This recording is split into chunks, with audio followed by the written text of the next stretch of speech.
recognize Chevy's is good on the eyes. It's more than a hood thing. It's about that Chevy love, man. I do what I love, and I love what I do. It's more than a habit, cause I'm a Chevy addict. Yeah, man. Do what you love, and love what you do. If it's more than a habit, be a Chevy addict, ain't it, man?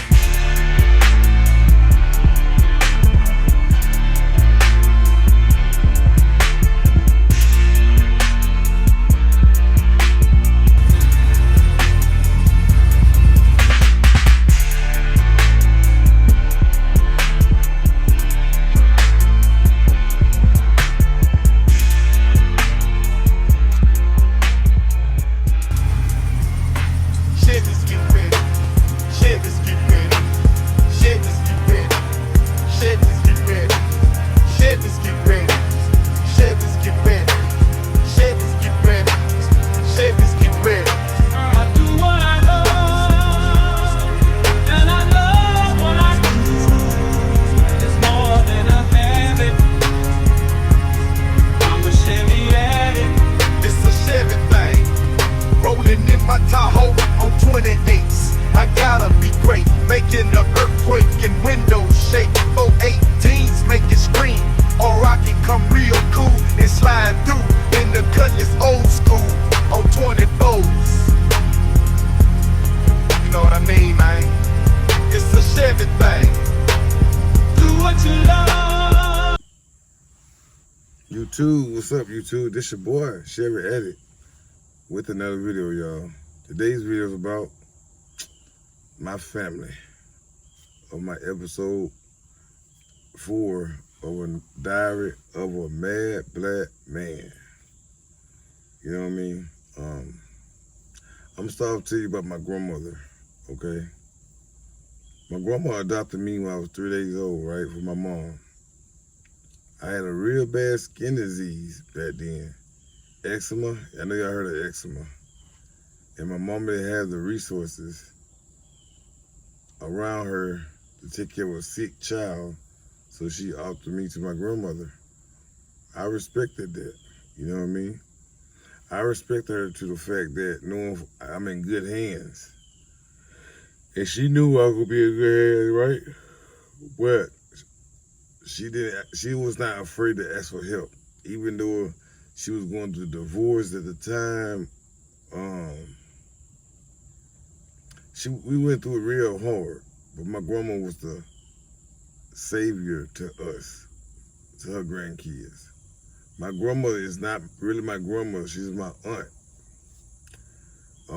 But she adopted my mama from my grandma's sister to make her my grandmother, right?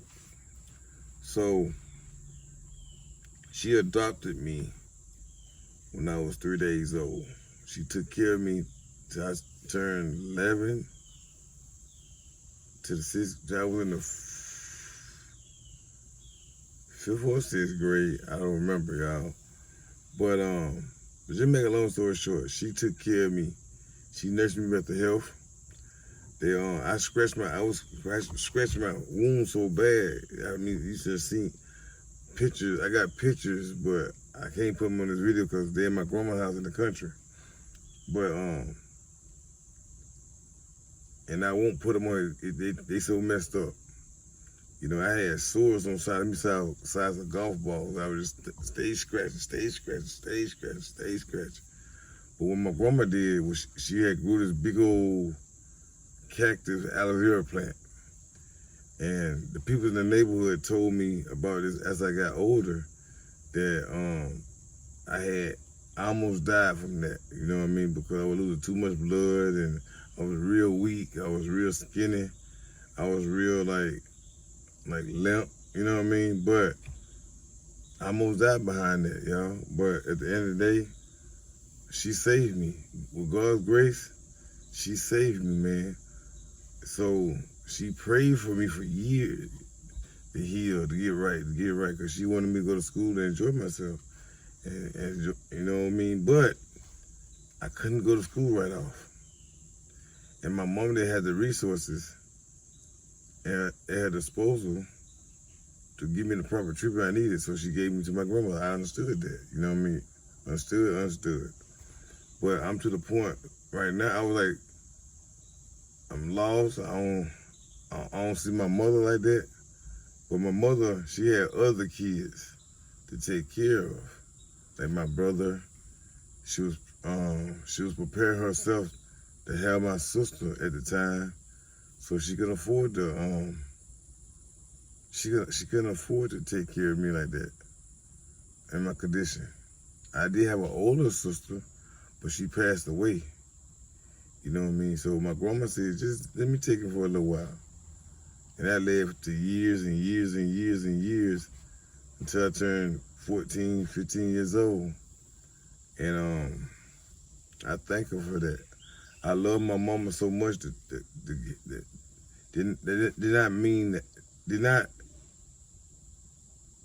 was not afraid to ask for help.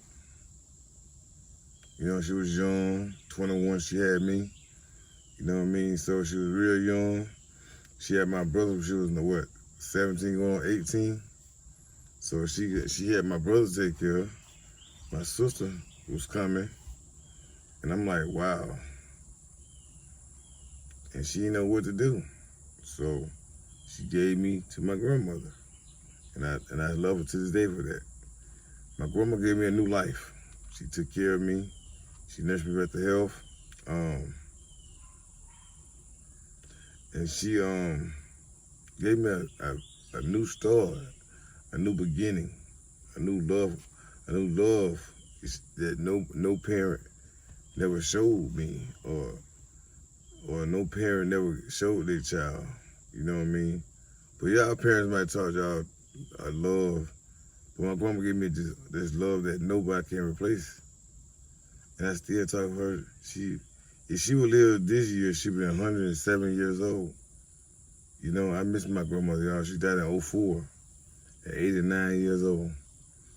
And man, I'm telling you, that's my girl, y'all. That's my girl.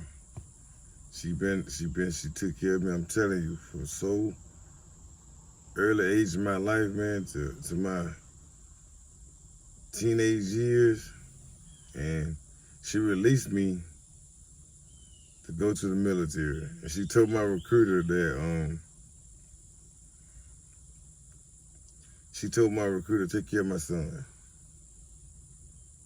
That's all I got. And he did that. He put me in the right hands. The Marine recruiters put me in the right hands with the right MOS and the right people around me at the time. But she knows I was in good hands. So when I left the Marine Corps, I was lost. I ain't want to come back home. So I just said, forget that, man. My dad was not in my life. So I said, let me go with my foster brother, man, Williamsburg, Virginia. That's where I moved to. I stayed there for 6 months. And we talked for a little while. He said, man, ain't nothing around here, man. Go back to the military life. You ever thought about going to the Army or the Navy? So I chose the Army. And that was the best thing I ever did, man. But that's on down the road. I ain't gonna talk about this right now. But I'm just telling you about my family right now. You know what I mean? But my mom, she's a great woman. Great, perfect woman to me. And she was not afraid to ask for help. That's what I love more about her. And she had so much in her face she was faced with when I was sick, man. She was looking at like my older brother. I'm sick, and she just lost a child. She lost a child, had my brother. I was sick. She was about to lose me, but she gave me to my grandmother to nurse me back to health. You know what I mean? A lot of people, man, came by my grandma's house praying for me, over me, touching my chest and seeing, you could see how skinny I was. You could see my lungs pumping from my side. That's how skinny I was and frail I was. And I'm telling you, I was gone. They say I was tore up. I was tore up. But she got me back right. And I had these big old sores, like I said, I had these big old sores in my arms, my legs, my back, my head, my face, just scratching. But she took care of me. She cleared all that up. I stayed at home for a long time, man, a long time. But everybody was doing their first day of preschool or kindergarten. I was at home in the bed. You know, they couldn't see me like that. You know what I mean? So as a child, my mother, she didn't know what to do. I still love her though. The reason why I love her is my mother for one. Two, she was not afraid to ask for help. That's what I love about my mama. She had something on her hands she couldn't control. And I thank my grandma to this day for that. She gave me a new life. She helped me out. So she put me back on point. You know what I mean? Got me back together. She took me to so many doctor's appointments, man.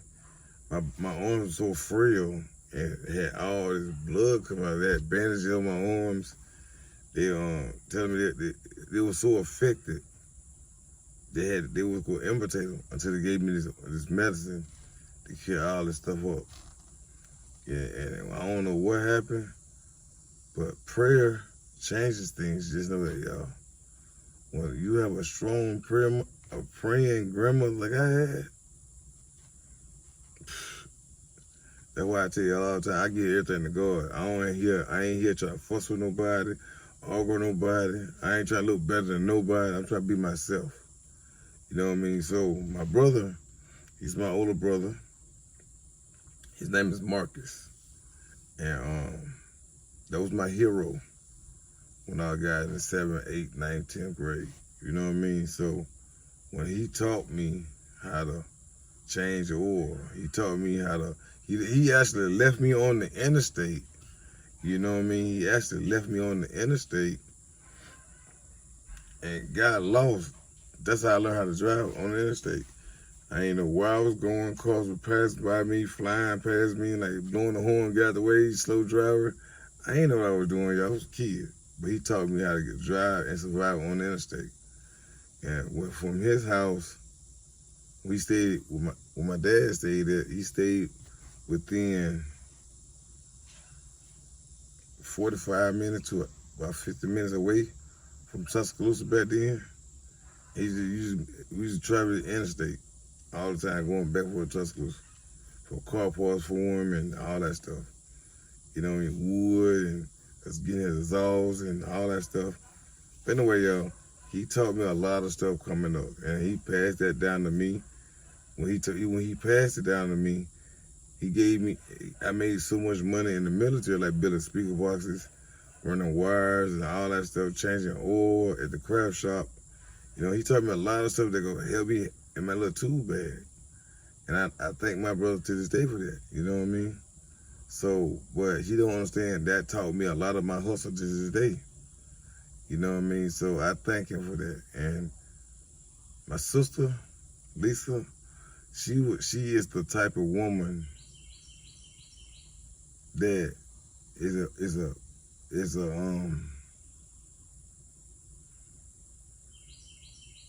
she's a strong-minded woman.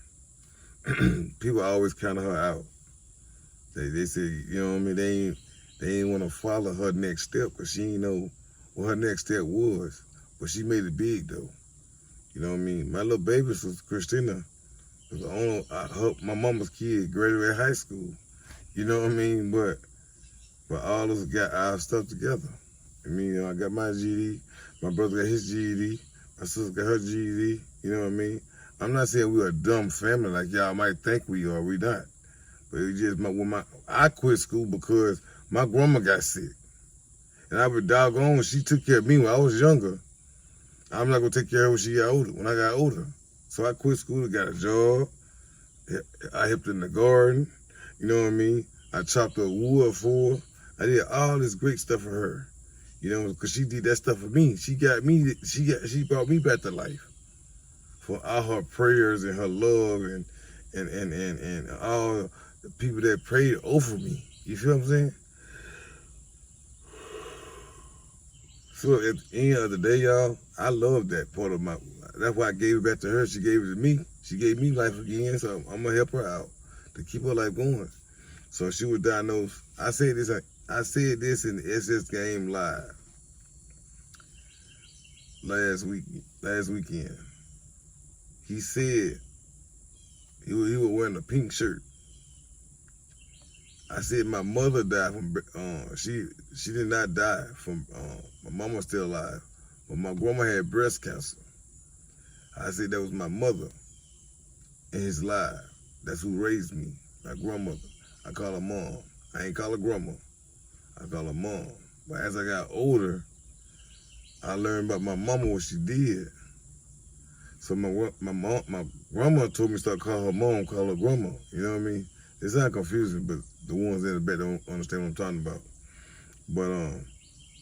But that's how I said it in his life, that my mom had breast cancer, but actually it was my grandma had breast cancer, and she survived from that, and she beat that in 94, no, 91, and the day I quit school.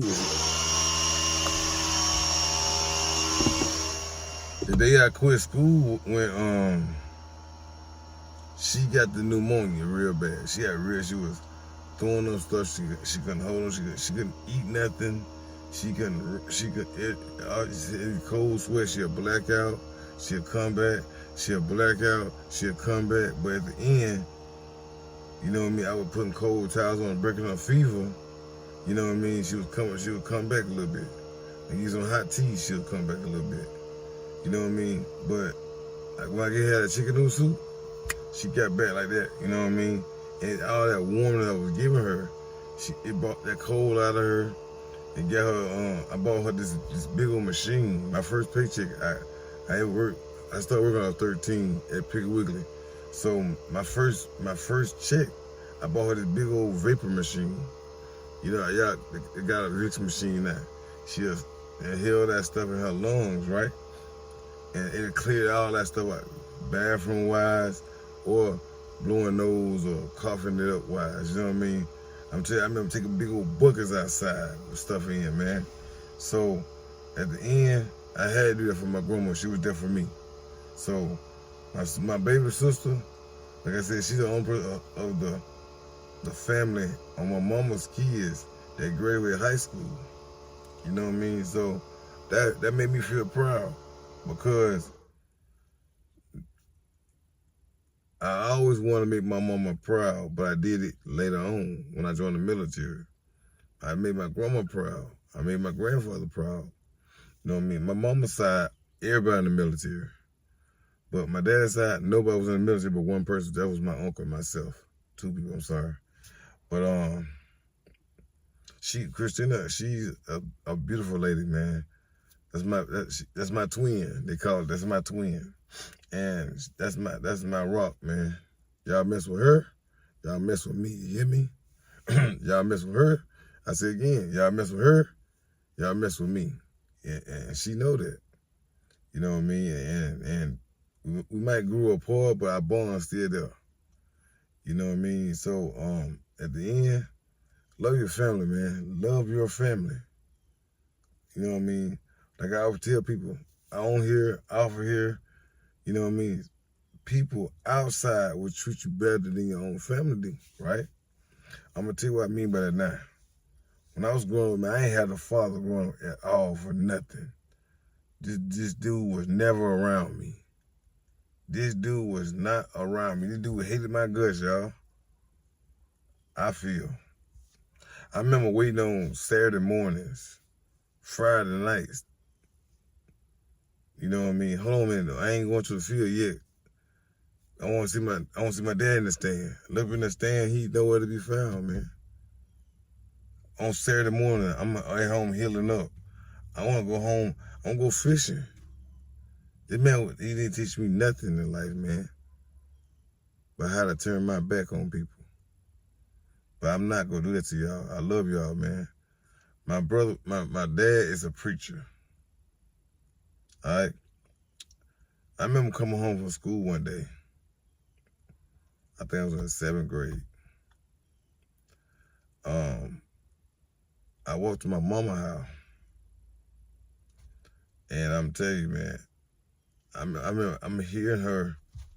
I'm hearing glasses falling, breaking, plates, all the stuff falling, breaking. And he was up there taking his anger out on her. So I walked out. What's going on? Like he got. I'm seeing her turn her back to me. He ran out the door, got in the car and left. She turned around, man. I got that double barrel behind the door. I took off. Before he hit my grandma's house, I caught his car. I ran so fast with 2 buckshots. And I told him, I hit his truck as well. He pulled out. He pulled over the side of the road. I said, "You ever put your hands on my mama again, that could be the last time you do it." So that was the last time I seen him. I was out. I said I was in the 7th grade. That was the last time I seen him until his mama died 3 years ago. So when his mama died, he came up to me, you know what I mean, asked me some, you know who I am? I know who you is. Get out of my face. I don't want to talk to you right now.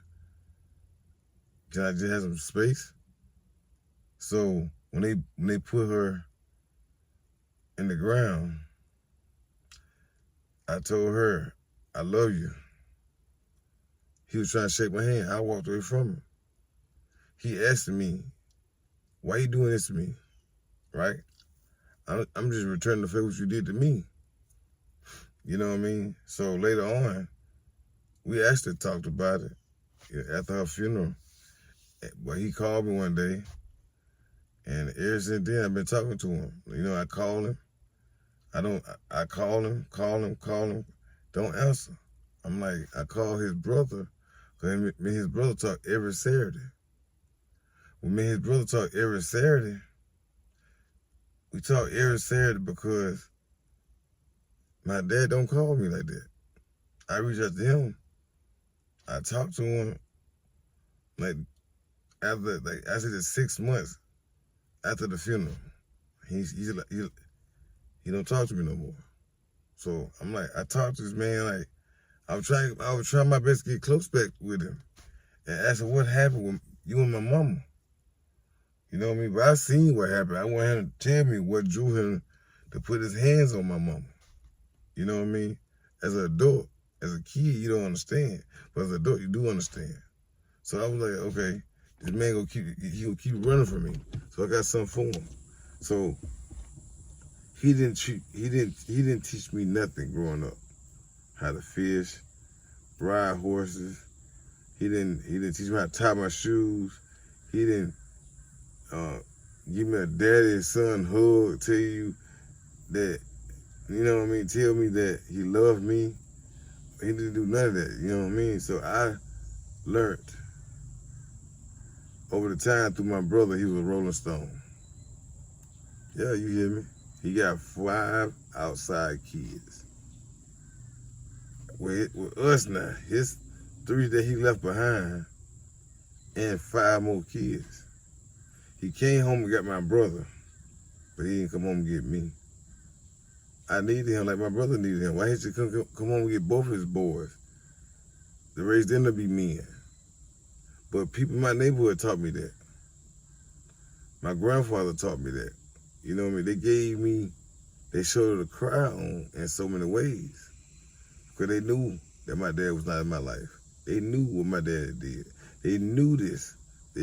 My grandma prepared me for a long time. She always used to ask me, "What you gonna do when you see your dad for the first time?" I said, "I'm gonna call him Willie." I don't know what to say to him. That's how you feel. That's how you feel. She said she can't take that from me. But at the end, I love my dad. I do that again. I'm a protector. You hurt me or mine, so I got something for you, man. You feel what I'm saying? So at the end of the day, when you think you thinking that alcohol would take the pain away that you have for your dad, that's why I don't drink. I smoke, but I don't drink. You know what I mean? So Everybody grieve a different way. You know what I mean? I don't do no kind of beverage. If I'm sipping on something, I'm sipping on something. That one bottle could take me for a whole 2-3 months. You know what I mean? So I don't drink like that. Only time I drink like that when I get real depressed with the VA that won't help me out with. You know what I mean? So at the end of the day, don't sit up here and tell me that you better than me. Or don't put me out there like that. Like if you got something against me, tell me. That's how I always been my whole life. I ain't told my own daddy that. You know what I mean? So at the end of the day, support who supports you, love who love you, and be there for who they'll be there for you. You know what I mean? So, I told myself that, and I'm telling y'all that too.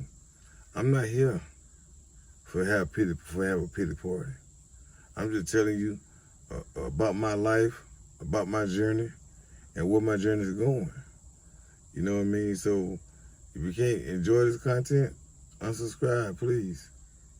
All right? Please unsubscribe. I don't joke around like that. I'm 99% serious the whole time. I might joke around, but I learned on these streets, you gotta be tough. You gotta stick up for yourself. You know what I mean? I feel like with some people on here, that's life. You know what I mean? But I'm just saying that I need that daddy in my life to teach me. I didn't want the streets to teach me. My grandma didn't want the streets to teach me. So that's why other men in my grandma's life, in my grandfather's life, taught me the role of a man. You know what I mean? As a human, as a person on a mission. I'm trying to learn my next move all the time. You know what I mean? So now I'm saying the hell with my daddy. Because he'll wait till he get ready to leave this word to reach out to me. I wanted to spend time with him. I went to his house, you know what I mean, a couple months ago. Called him phone, no answer. Blow his man phone up, no answer. Text message, no text message. 14 voicemails later, didn't contact me no more. So why I'm gonna keep on reaching out to somebody that don't want me contacted by? You know, the reason why my dad is like that, y'all, I'll be honest with y'all, he's color struck. He had more time with my baby brother and my older brother than me. Cause both of them guys is lighter than me. You know what I mean? I never thought that I would tell y'all that my dad is color struck, but he is. You feel what I'm saying? I'm darker than everybody else in my family. So at the end of the day, if I'm trying, he could try too. So if he start trying, I'm giving up. 6 straight months, me and SS Gang talk about this outside of live. I mean, outside of live. And he told me, hey, whatever pain that you have, but keep talking to him, keep calling him. I did. 6 months straight. But what happened? Out of sight, out of mind, he did to me. So at the end, y'all, I challenge all fathers be a part of their kid's life. No matter what. I don't care. I'll go to jail behind mine. You know what I mean? But at the end of the day, love what you do and do what you love. You know what I mean? I teach my son that every day. You know what I mean? So at the end, y'all, be in your kid's life. No matter how much they bug you. Because you'll wish for the time. Make memories with your kids. No kid they asked to come here. You made them come here. Right? So why the way you go bash these kids for? Or neglect these kids because you brought them here. You know what I mean? So I'm going to end this video on that, y'all. But stay tuned next week, part 2. It's gonna be crazy, y'all. So stay tuned to part 2. All right, y'all. Peace. The whole world better recognize Chevy's is good on the eyes. It's more than a hood thing. It's about that Chevy love, man. I do what I love, and I love what I do. It's more than a habit, cause I'm a Chevy.